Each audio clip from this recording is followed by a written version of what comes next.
नमस्कार मित्रांनो, तुमच्यासाठी जबरदस्त जॉब वॅकन्सी घेऊन आलेलो आहे। परमनंट सरकारी नोकरीची संधी तुमच्यासाठी घेऊन आलेलो आहे।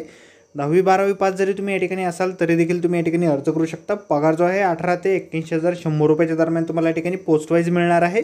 महिला पुरुष दोघं या ठिकाणी अर्ज करू शकता। कुठल्याही प्रकारची परीक्षा तुमची होणार नाही किंवा फी देखील तुम्हाला या ठिकाणी भरायची नाही।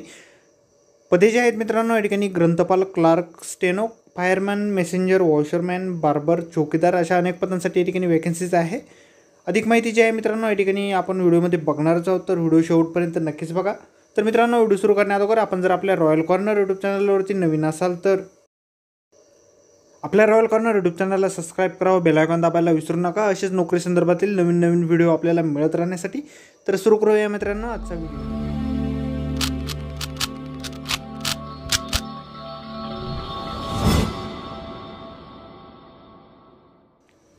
तर मित्रांनो, आपण आलेलो आहे भारत सरकार मिनिस्ट्री ऑफ डिफेन्स यांच्यातर्फे जे ऑप्शन नोटिफिकेशन निघालेलं आहे वॅकन्सीच्या संदर्भामध्ये, त्यावरती आपण आलेलो आहे। तर स्टेप बाय स्टेप सर्व माहिती आपण या ठिकाणी बघणार आहोत। तर मित्रांनो, या ठिकाणी सगळ्यात पहिली जी वॅकन्सी निघालेली आहे लायब्ररीयन या पदासाठी निघालेली आहे। पगार जो आहे मित्रांनो या ठिकाणी तुम्हाला 35,400 रुपये ते 1,12,400 रुपयाच्या दरम्यान या ठिकाणी मिळणार आहे। शैक्षणिक पात्रता जी आहे मित्रांनो या ठिकाणी तुम्ही बॅचलर डिग्री तुमच्याकडे या ठिकाणी असायला पाहिजे। आर्ट्समध्ये, सायन्समध्ये, कॉमर्समध्ये कुठल्याही तुमच्या या ठिकाणी शाखेतून असेल तरी देखील तुम्ही या ठिकाणी अर्ज करू शकता। Bachelor of library science degree देखील तुमच्याकडे असणं आवश्यक आहे।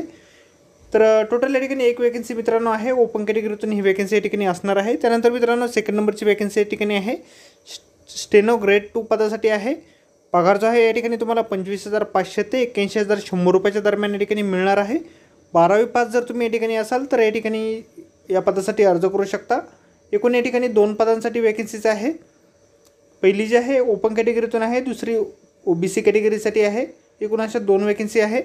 त्यानंतर मित्रांनो LDCची पुढची पोस्ट या ठिकाणी आहे 19,900 ते 63,200 रुपयाच्या दरम्यान पगार तुम्हाला या ठिकाणी मिळणार आहे।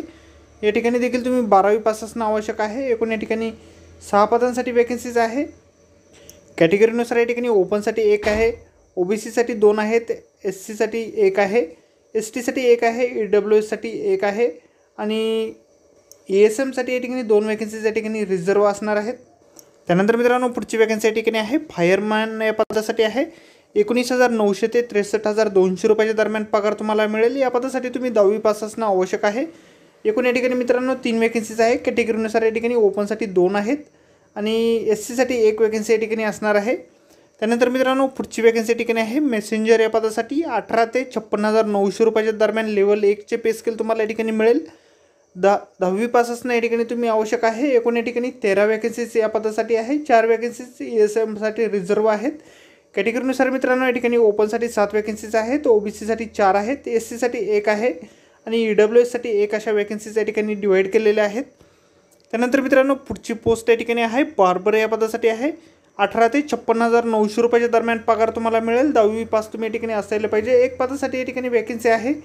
ओबीसी कॅटेगरीतून ही वॅकन्सी या ठिकाणी आहे। त्यानंतर मित्रांनो पुढची वॅकन्सी या ठिकाणी आहे वॉशरमॅन या पदासाठी लेवल 1चे पे स्केल या ठिकाणी तुम्हाला या पदासाठी देखील मिळेल। 18 ते 56,900 रुपयाच्या दरम्यान 10वी पास असणं तुम्ही या ठिकाणी अनिवार्य आहे।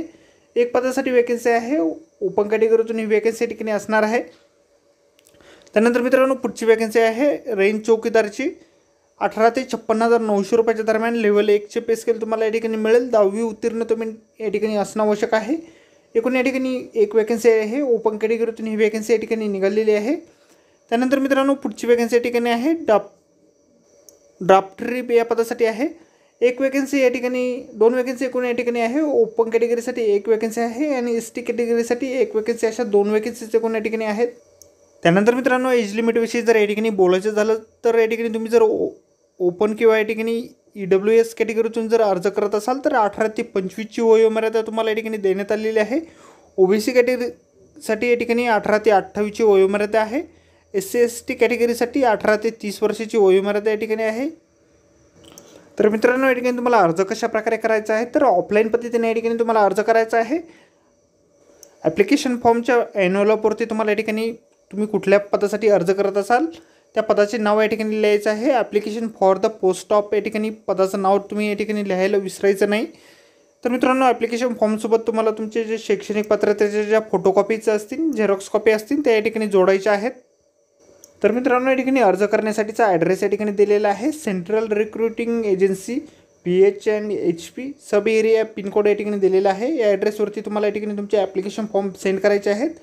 ॲप्लिकेशन फॉर्मचं फॉर्मॅट या ठिकाणी दिलेला आहे. आपण हा फॉर्मॅट या ठिकाणी कॉपी करून या ठिकाणी प्रिंट करून घ्यायचा आहे.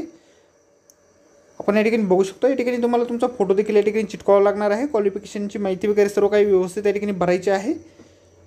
तर मित्रांनो अर्ज करण्याअगोदर सर्व PDF आपण या ठिकाणी व्यवस्थित वाचायचं आहे. सर्व माहिती या ठिकाणी वाचल्यानंतर त्या ठिकाणी अर्ज करायचा आहे. तर मित्रांनो आजच्या व्हिडिओमध्ये एवढेच. व्हिडिओ जर आवडला असेल तर व्हिडिओला लाईक आणि शेअर नक्कीच करा. आणि आपल्या रॉयल कॉर्नर यूट्यूब चॅनलला जर अद्याप आपण सबस्क्राईब केलेलं नसेल तर आपल्या चॅनलला सबस्क्राईब करा. तर भेटूया मित्रांनो अशाच नोकरी संदर्भातील पुढच्या व्हिडिओमध्ये. अर्ज करता वेळी कुठलीही अडचण आली तर कमेंट बॉक्समध्ये नक्कीच विचारा. तर धन्यवाद मित्रांनो.